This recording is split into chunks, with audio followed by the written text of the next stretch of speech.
Hi everyone, it's me, Darlene. I have not been this excited to show you something since I showed you how to make crumb blocks.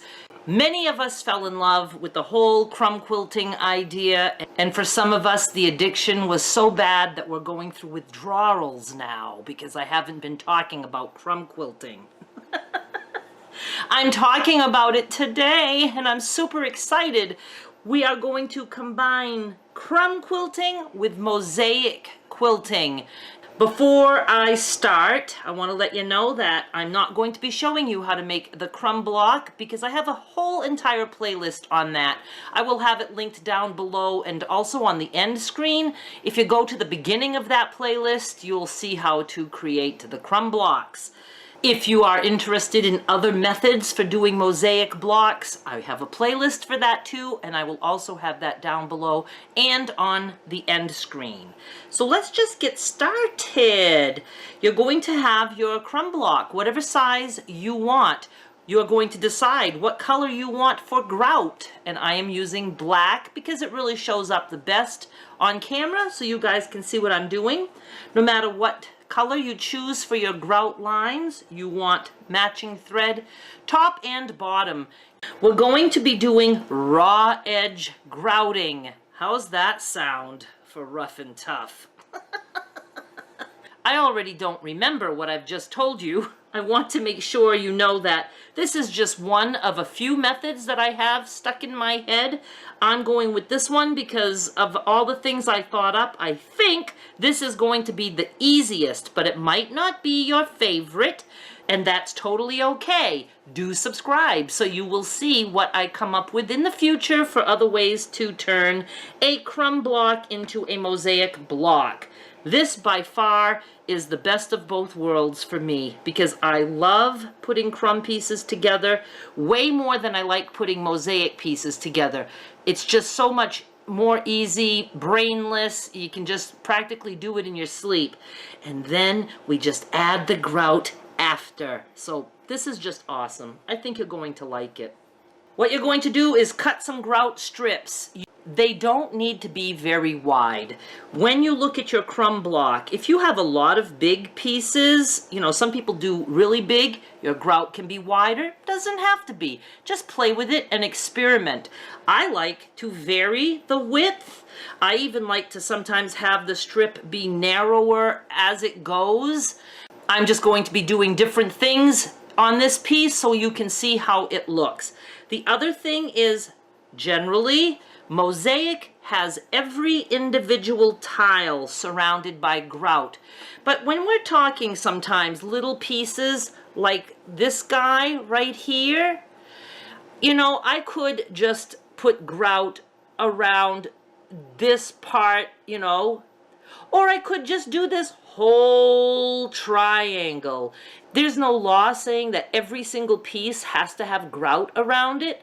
So you decide what you want to do. It's going to look awesome no matter what.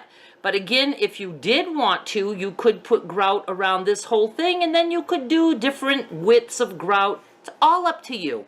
I'm going to start with a piece of grout, just a strip. I don't cut it until after. And let's go ahead and put the grout here. And I'm going to be stopping here because I want my other grout to go this way. I like the width of that for this piece, and I am going to sew down the center with zigzag. The edges will be raw. Those will fray after a couple of washings. You will probably have to trim some strings. Once they're trimmed and washed a couple times, the threads will stop unraveling and the grout will be lifted on the edges. I haven't washed and dried one, so I can't show you, but I think the overall look would still be great. And I really should have washed and dried one, shouldn't I? That would have been nice. I was just too anxious to show you. So let's just go and you can decide for yourself if you want to give it a try. Do a practice piece, put it in the wash the next time you wash a load of clothing, and see how it turns out. I'm doing zigzag. You know why? I don't want to take the time to go straight stitch on one edge and then all the way back down. So I'm just going to do a zigzag. If my strip is pretty wide, I go with a pretty wide zigzag. You know, I want it to be as close to the edge as possible, but it doesn't have to be because, again, you might like the raggedy look. So let me just sew. Now I'm going to be stopping there. I am going to back stitch and go forward a couple just to lock that in. Your thread matches, so it's not going to matter. And this is what we have. Very, very nice. I'm going to just cut this right here. Now let's say I want to go this way and I can do the whole line. Actually, I'll do that one after because it will catch all the little edges that are going this way. And in fact, I could have done that here too. You'll get to know, as I just realized, that sometimes it's better to do these shorter lines first and then the big one can cover it. But since I didn't, let's go ahead and do this. We still can do it. I'm just going to put my grout, let's see, I'm going to actually make it a little bit more narrow. I'm going to try a little skinny strip like this to do here. I'm just going to put it right on top of my black. I'm going to go back and forth. And I'm going to go to this line. Actually, look, I'm going to just go all the way across. Now my zigzag's a little wide. So I narrowed it just so the zigzag wouldn't go off onto the tiles. And now we have this going on. See how fun this is? Super excited. Let me continue. I'm going to go ahead and do this one now. Now for this one, I forgot to make my zigzag wider, so there's quite a bit of raw edge there. I'm good with that. I'm just going to leave it. I could hit it again with another zigzag, but I'm okay. And it's only for that little part anyway. Oh, let's go ahead and put a piece of grout right here. Now I'm going to go ahead and do the lines here, and then I can put my piece on this way. Let's cut this, and it will finish that part off. It's kind of fun to figure out, like, what's the best way to do this. Let's do a little skinny grout right here. And I need a narrow zigzag. Let's just turn and go in the other direction. Oh, I could have done this one first. See, it's fun to see which should I do first in order to, you know, get the edges covered. But again, don't worry about it. Those edges are going to be fine. But I'm going to go ahead and put a piece right here. A nice little narrow piece. If your strip is very narrow, go ahead and just do a straight stitch down the center of it. Let's do this guy. See, I like how this is narrow and it gets a little wider. I love stuff like that. Looking good. I'm going to go ahead and do a line here, and I'm going to make it narrow also. I'm just going to cut my strip in half. Whoop, well, kind of went crooked. That's okay. I'll go with it. I'm going to go work on this right here. I've got a little piece of grout that'll work.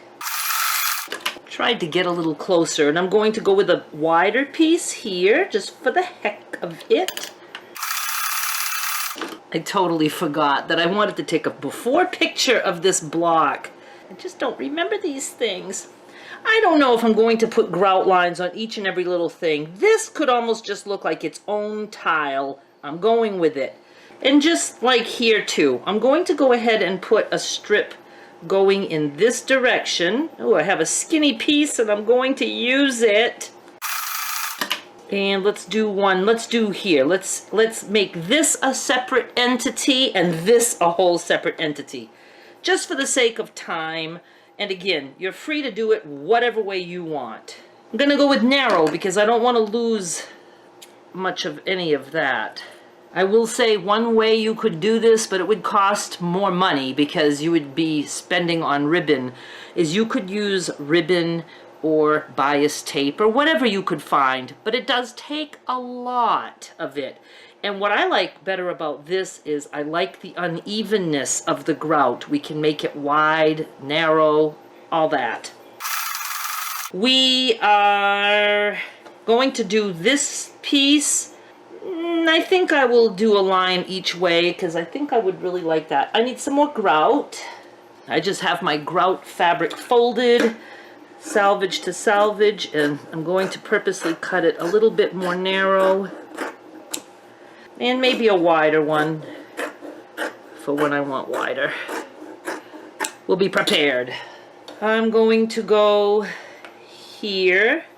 Do I want something there? I do. Ooh, I can even tuck it under that one. Let's make it slant this way. I'm going to tuck it under there. Ah, cool. Let's do this. I know many of you don't do your crumbs this tiny, so you won't have to do as many lines as I'm doing. And again, even if they are tiny, you don't have to put grout, you know, around each and every piece. Do whatever you feel like doing. Now this is like really close, so I'm just going to leave this all as one piece. So this is done here. Now I need still a long strip going here, and I'm going to need a strip here. Can put one here if I want. I could do it the whole way, but I might like this one to be a little bit crooked. I'll show you what I mean. Jelly bean. Let's just try finishing this off. Maybe I'll put a little piece here just because I can, because I have a little piece right here that needs a home. All right, let's see, I'm just going to trim those. Gonna add one more line here because I'm in the mood for a line there. Now we need to finish this and this. Just looking to see if I want to put anything else first. I think that's going to be good enough. And so let's start with this piece. Let's see. I guess I will do this whole thing. This just looks so bare to me. I'm even thinking of just cutting that block like that. Who cares if it's the same on both sides? Actually, there's something different going on at the top here, so why don't we cut it like this, right here. I need a piece a little tiny bit longer. Right there. I think I'll like that. Just love it. Okay, I'm just gonna go press this real quick. I do apologize for not having a washed version of this, washed and dried, but I do have a sample here of what raw edged piecing looks like. And after a few washes and after, you know, trimming any loose threads, and you don't have to trim them, you can leave them there, but it will stop fraying. And especially with a zigzag, the zigzag really will help keep it from fraying. So, you know, it can give a raggedy kind of look to it, but I think it would be fine. And I think the headaches that you avoid trying to do mosaic with this much intricacy, I mean, I would never want to be putting this together piece by piece. Never. Just look how friggin' cool that is. I absolutely love it.